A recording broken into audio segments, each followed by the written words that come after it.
ভাগে কুরবানি দিবেন কেন? কম টাকা দিয়ে তো ছাগল কিনতে বলেছি, কতদিন থেকে বলে আসছি, 90 সাল থেকে।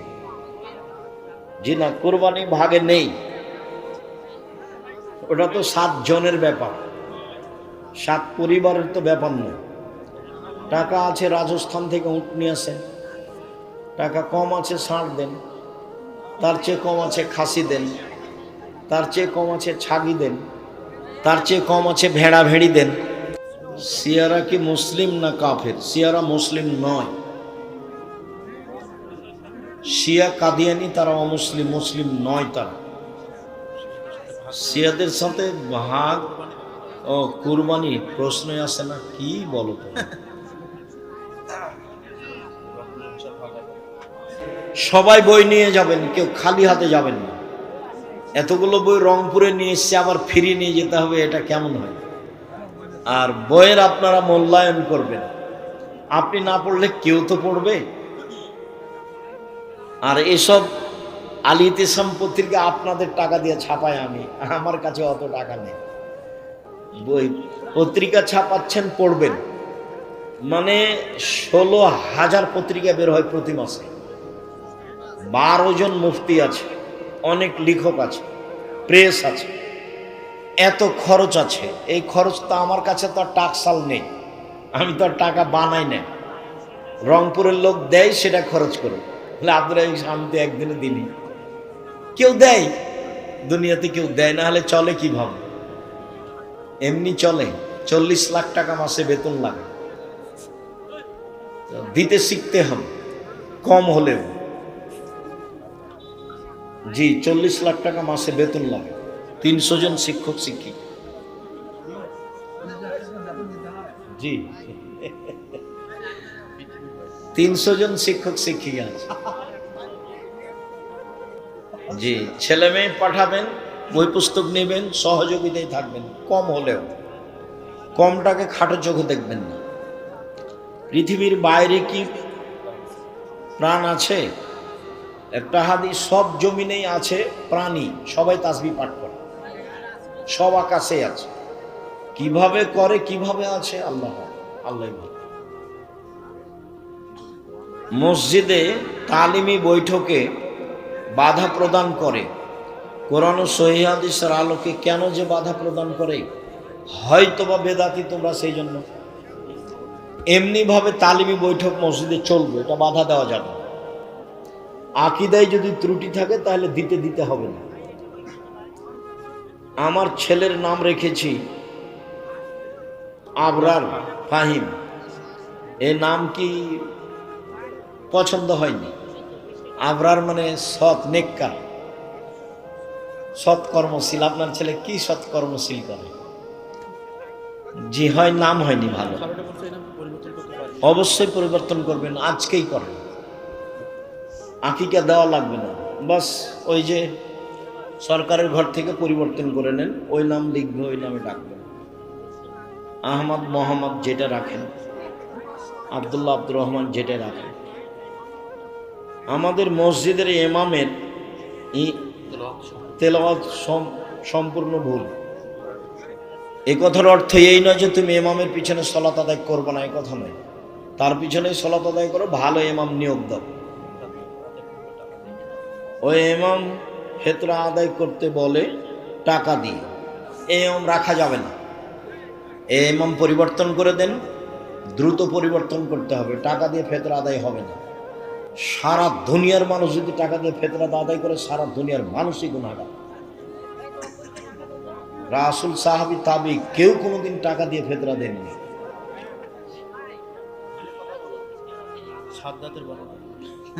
ইমাম সাদ্দাদের বর্ণনা কি করে? হজ করে।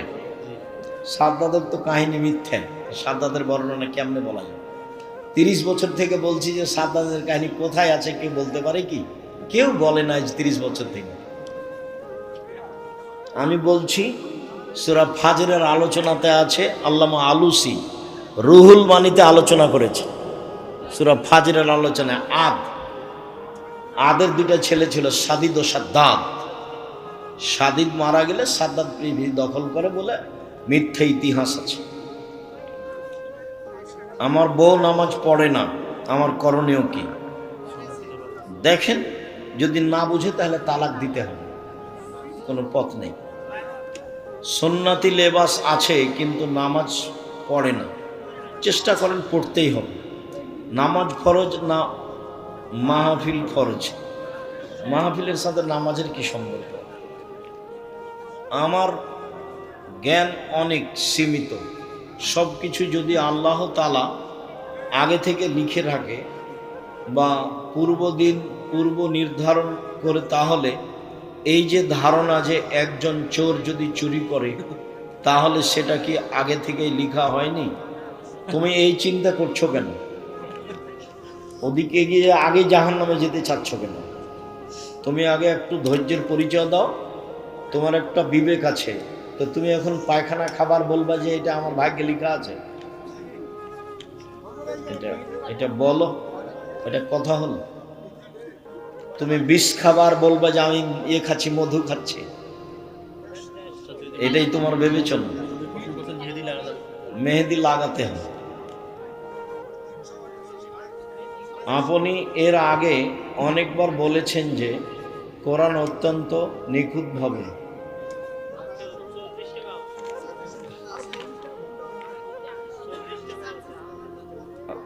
একেবারে অসুস্থ মানুষের চেয়ারে বসে নামাজ পড়লে নামাজ কবুল হবে কি? শরীরের গতিতেই পড়া ভালো, না পারলে চেয়ারে বসে পড়তে পারে। 5 ওয়াক্ত নামাজের মধ্যে নফল নামাজ নেই কেন? 5 ওয়াক্ত নামাজের মধ্যে নফল নেই কে বলেছে? যেটাই সুন্নাত সেটাই নফল। তোমার হুজুর তোমাকে কি শিখিয়েছে? ফরজ ব্যতীত অতিরিক্ত যেটা আছে সেটা হলো নফল। নফল মানে অতিরিক্ত, ওইটাকে আমরা সুন্নাত বলি। সুন্নাত নফল, নফল ও সুন্নাত। আমাদের দেশের ভাষাতে আমরা মনে করি ফরজ মানে সবচেয়ে দাম, নফল মানে তার চেয়ে একটু, সুন্নাত মানে তার চেয়ে একটু কম, আর নফল মানে একেবারেই কম। না, তা না, সবই সুন্নাত, সবই নফল। মহিলাদের সুগন্ধি ব্যবহার করা যাবে কি না?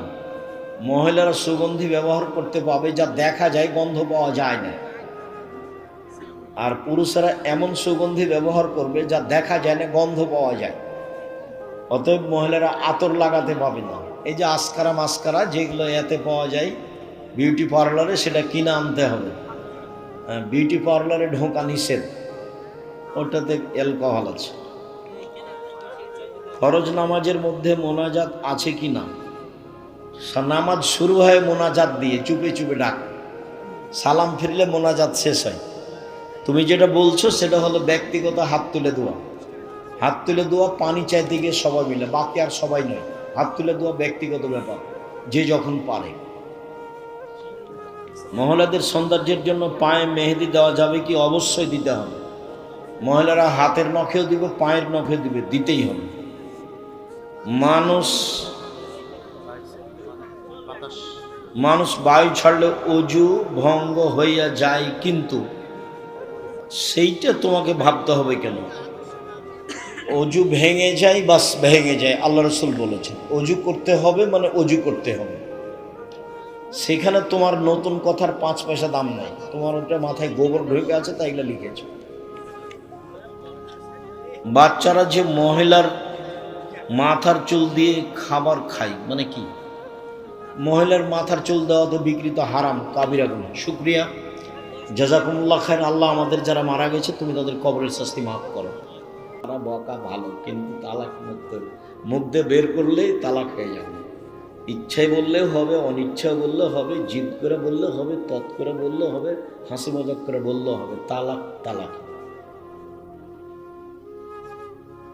আল্লাহ রসুল বলছেন জিদ্দুহুনা জিদ্দুন সালাম হাজলাহুনা জিদ্দুন।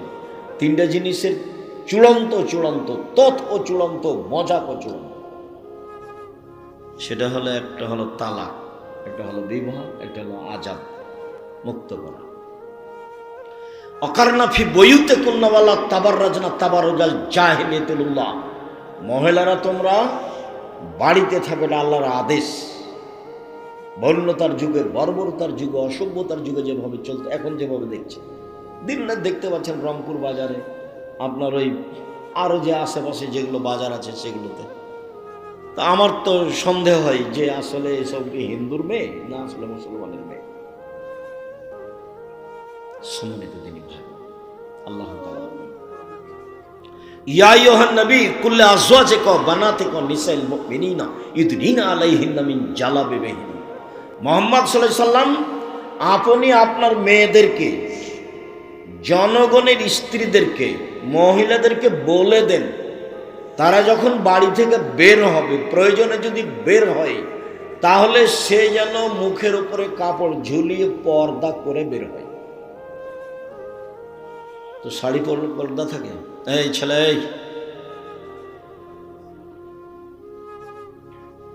কেমন অনুভূতি! দূর থেকে চিৎকার করে বলছে, একটা জিনিস দিচ্ছে তো চিৎকার করে বলছে যে না, কি অনুভূতি!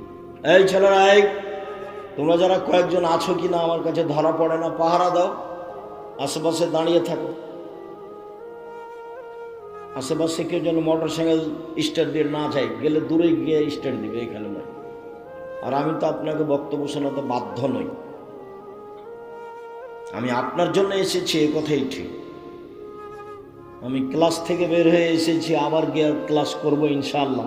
আমি এত ব্যস্ততার মধ্যে আপনার কাছে এসেছি, আপনার জন্য এসেছি। আপনার আমি কিছু না কিছু উপকার করবই করবো ইনশাআল্লাহ, এই জন্য এসেছি। এখন আপনি যদি নিজেকে গরু ছাগল মনে করেন তাহলে তো আমি বুঝাতে পারবো না, পশু প্রাণী মনে করেন তাহলে তো বুঝাতে পারবো না। আল্লাহ কোরআন মাজিদকে দিলেন পাহাড়ের উপরে, তো পাহাড় বলছে বহন করতে পারবো না এই আমল। আসমান জমিনকে দিলেন না, পারবো না। তো মানুষ বললো যে আমরা পারবো, তো যেমনই মানুষ বললো যে আমরা পারবো, তেমন আল্লাহ তাআলা বললেন জলুমান জাহুলা, মানুষ বড় জাহেল, মানুষ বড় জালেম, মানুষ বড় জাহেল, মানুষ বড় জালেম। অবাক কথা, কোরআন মাজিদের জিম্মেদারি আমরা নিলাম, সেজন্য আমরা জাহেল হয়ে গেলাম, জালেম হয়ে গেলাম। এটা বুঝতে ভুল হয়েছে। জালেম মানে কে? বুঝেও মানে না যে সে হলো জালেম। বুঝেছে যে এটা আমাকে করা লাগবে, ও জানে যে বিড়ি, তামাক, জর্দা, সিগারেটগুলো হারাম, খাদ্য হারাম, এগুলো খেয়ে ইবাদত কবুল হবে না। বিড়ি, তামাক, জর্দা, সিগারেটগুলো এগুলো হারাম খাদ্য, এগুলো নেশাদার দ্রব্য, এ দিয়ে ইবাদত কবুল হবে না।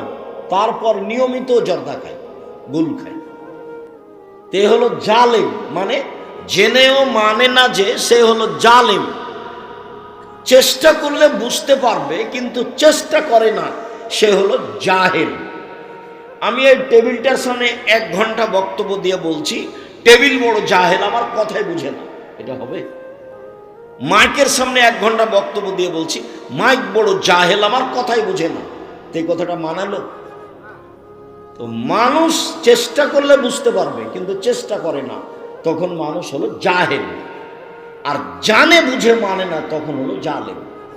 জানে বুঝে মানে না, তখন হলো জালেম। সম্মানিত দিনী ভাই বোন, বলছিলাম আল্লাহ তাআলার আদেশ, মহিলারা যখন বাড়ি থেকে বের হবে তখন পর্দা করে বের হবে, এটা আল্লাহর আদেশ। আল্লাহ তাআলা বলছেন ওয়াইদা সাআলতুমুহুন্না মাতান ফাসআলুহুন্না মিন ওয়ারাই হিজাব। পৃথিবীর মানুষ, তোমরা যদি মহিলাদের কাছে কিছু চাও তো অন্তরাল থেকে চাও, আড় থেকে। তো খোলা মাঠে আপনার স্ত্রী আছে, সেখানে অন্তরাল কি হবে? আপনার স্ত্রী, আপনিও দেখতে পান যে আপনার জামাই আপনার যুবতী মেয়েকে কোলে করে নিয়ে বসে আছে, এটা আপনিও দেখতে পান। তো অন্তরাল কি হলো? হাটে বাজারে যাচ্ছে ভ্যানিটি ব্যাগ না আপনার স্ত্রী, তো অন্তরাল কি হলো? কেন বাজারে যাচ্ছে? আল্লাহ বলছেন যে মহিলাদের কাছ থেকে কিছু নিতে হলে অন্তরাল আড় থেকে নাও, কথা বললে আড় থেকে বলো। এটা তোমাদের জন্য, তোমাদের অন্তরের জন্য পবিত্রতা, ভালো, ভুল পথ থেকে বেঁচে যাওয়া, এটা আল্লাহর আদেশ। সম্মানিত দিনী ভাই বোন, মহিলাদের মর্যাদা অনেক বেশি, অনেক বেশি। দেখায় আপনাকে এত বেশি যে এর ধারে কাছে পুরুষ মানুষ নেই। আব্দুর রহমান আল আউফ বলছেন যে ইন্নাল মারাতা ইজা সাল্লাত খামসাহা, মহিলা যখন 5 ওয়াক্ত সালাত আদায় করলো, অসামাত শাহরাহা, রমজান মাসে সিয়াম পালন করলো, ও আতাত বালাহা, স্বামীকে মেনে চললো, অহসানাত ফারজাহা, জেনায় লিপ্ত হলো না, তখন সে জান্নাতের 8টা দরজার যে কোনো দরজাতে ঢুকতে পারবে। এইরকম 4টা কাজ করলে কোন পুরুষ জান্নাতে চলে যাবে, এরকম কথা আল্লাহ রাসূল বলেন। 1 মিনিট, একটা কাজ আছে, সেখানে পুরুষ নারী সবাই। কি? রাসূল সাল্লাল্লাহু আলাইহি সাল্লাম বলছেন, যে ব্যক্তি ওযু করবে, সুন্দর করে ওযু করবে, ওযুর পরে যদিও বলে আশহাদু আল্লা ইলাহা ইল্লাল্লাহু ওয়াহদাহু লা শারীকা লাহু ওয়া আশহাদু আন্না মুহাম্মাদান আবদুহু রাসূলুহু, তাহলে তার জন্য জান্নাতের সব দরজা খোলা। তো তাহলে এখানে তো পুরুষ নারী সবাই সমান। আপনার জন্য যদি এখন থেকে কিয়ামত পর্যন্ত চেষ্টা করি যে একটা ভিন্ন মর্যাদা বের করব, পুরুষ হিসেবে তা বের করা যাবে। মহিলাদের যাবে অনেক, কয়েকটা দেখায়, এই ছেলে এই বসো, ঢং দেখাচ্ছ। আপনারা ভাই আর একটু খেয়াল করবেন, পরিবেশ নষ্ট করে। ও তো এমনি এসেছে, হুড়াহুড়ি করছে, একটু পরে বাইরে যা হুড়াহুড়ি করবে, দৌড়াদৌড়ি করবে। ও তো আর বোঝার শক্তি নেই, বোঝার প্রয়োজনও নেই। দয়া করে কিছুক্ষণ অপেক্ষা করবেন।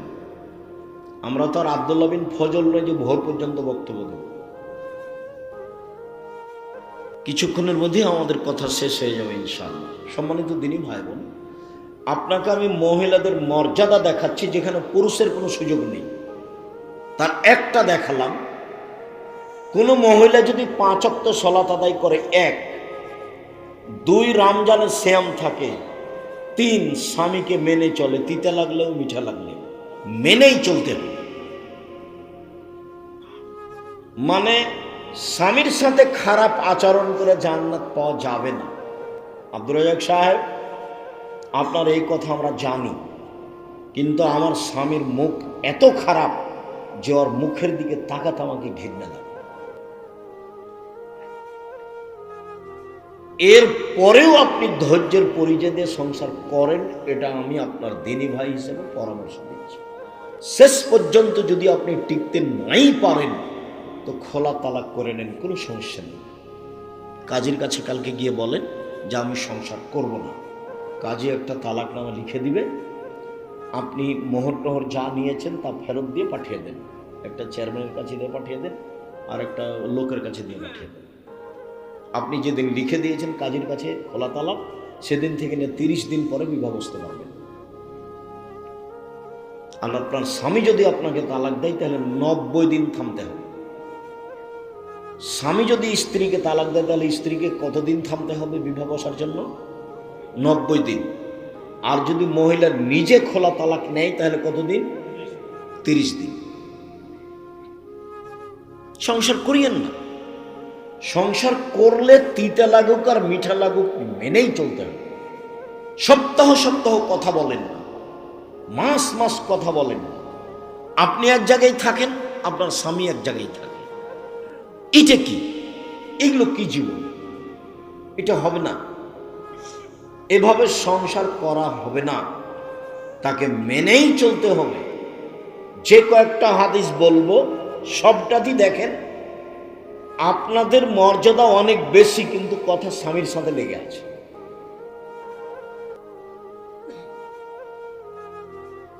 1, 5 ওয়াক্ত সালাত, 2 রমজানের সিয়াম রোজা, 3 স্বামীকে মেনে চলা, 4 জেনা লিপ্ত না হওয়া। কোনো সময় যদি জেনা ঘটে গিয়ে থাকে, তাহলে আজ থেকে বন্ধ, তোবা করতে হবে। তাহলে কয়েকটা জিনিস হবে। 1, যে কোনো বিপদ থেকে আল্লাহ বাঁচিয়ে দেবেন, জেনা বন্ধ করতে পারবে। প্রমাণ অনেক বড় কথা হলো। প্রমাণ আপনিও জানেন, খালি বললেই ধরা পড়বে। কেন? ওই যে 3 জন মানুষ রাস্তায় হাঁটছিল, বৃষ্টি আসলো, তখন তারা পাহাড়ের একটা গর্তে ঢুকলো, উপর থেকে একটা পাথর এসে গর্তটা বন্ধ হয়ে গেল। দেখুন ওরা বের হবে কি করে, তো কয়েকশো মন ওজনের পাথর, কয়েক কোটি মন ওজনের পাথর, ওরা তো ঠেলে পারতে পারবে না। তখন একজন বলছে যে আল্লাহ, আমার মা বাপকে ভালোবাসতাম, পাথরটা একটু সরিয়ে দাও। বলা ঠিক আছে, দিলাম। তো একজন বলল, আল্লাহ, আমি একটা কাজের লোক নিয়েছিলাম, অর্ধেক দিন কাজ করলো, মনটা খারাপ করলো, চলে গেল, আমি টাকা দিতে চাইলাম, নিল না। অনেকদিন পরে এসে বলছে টাকা দেন, অর্ধেক দিন কাজ করেছি, টাকা দেন। তো আমি বললাম সব নিয়ে যাও, এগুলো আমি তোমার জন্য করেছি। তা আমাকে বলছে মজাক করবেন না, অর্ধেক দিনের টাকা দেবেন। বললাম মজাক করিনি, সব নিয়ে যাও। সব নিয়ে চলে গেছে। এই কাজটা তোমার জন্য করেছি, পাথরটা সরিয়ে দাও। বলে দিলাম। তো একজন বলছে যে আমি আমার চাচাতো বোনের সাথে অন্যায় করতে চেয়েছিলাম। তো আমার চাচাতো বোন আমাকে গরিব মানুষ মনে করে বলেছিল যে 100টা স্বর্ণ মুদ্রা লাগবে, দেনা, তাহলে আমি অন্যায় প্রস্তুত। আমার বিশ্বাস ছিল আমার চাচাতো ভাই নিঃস্ব মানুষ, টাকা ইনকাম করতে পারবে না। হঠাৎ একদিন দেখা গেল সে টাকা নিয়ে উপস্থিত, সে অন্যায় করার চেষ্টা করলো, আরম্ভ করবে। এরকম সময় আমি বললাম, দেখ, অন্যায় করে আমাকে অসতী প্রমাণ করিস না, আল্লাহকে ভয় কর। তো আমার বোন যখন এভাবে বলল, তখন আমি অন্যায় করিনি। তা আমি তো অন্যায় করিনি, আমি জেনা করিনি, আমি নিজেকে বাঁচিয়ে নিয়েছি, তুমি পাথর সরিয়ে দাও। তা আল্লাহ বললেন ঠিক আছে, দিলাম। তুমি অন্যায় বন্ধ করো, বিপদ থেকে বেঁচে যাবে, যে কোনো বিপদ থেকে। তুমি যদি অন্যায় বন্ধ করতে পারো, তাহলে বিচার মাঠে বিশেষ ছায়াতলে থাকতে পারো। 7 শ্রেণীর মানুষ বিশেষ ছায়াতলে থাকবে, তার 1 শ্রেণীর মানুষ যে অন্যায়ের প্রস্তাব দেয়, তখন বলে ইন্নী আখাফুল্লাহ, আমি আল্লাহকে ভয় করি। ওটা বুখারী মুসলিম, এটাও বুখারী মুসলিম। আর এখন যেটা বলছি সেটা কোরআন মাজিদের আয়াত, অনাহান নাফসা আনিল হাওয়া ফাইনাল জান্নাতা হিয়াল মাওয়া। কেউ যদি নিজেকে অন্যায় থেকে ঠেকাতে পারে, আমি আল্লাহ তাকে জান্নাতুল মাওয়া দিয়ে দিলাম। তা আপনি মহিলা মানুষ, আপনি নিজেকে অন্যায় থেকে ঠেকান, জান্নাতের সব দরজা খোলা। আর পরে যেটা বললাম যে ওযু করার পরে এই দোয়া পড়লে জান্নাতের সব দরজা খোলা, এটা পুরুষও সুযোগ পাবে, মহিলাও সুযোগ পাবে, সমান সমান। মহিলাদের ভিন্ন মর্যাদা।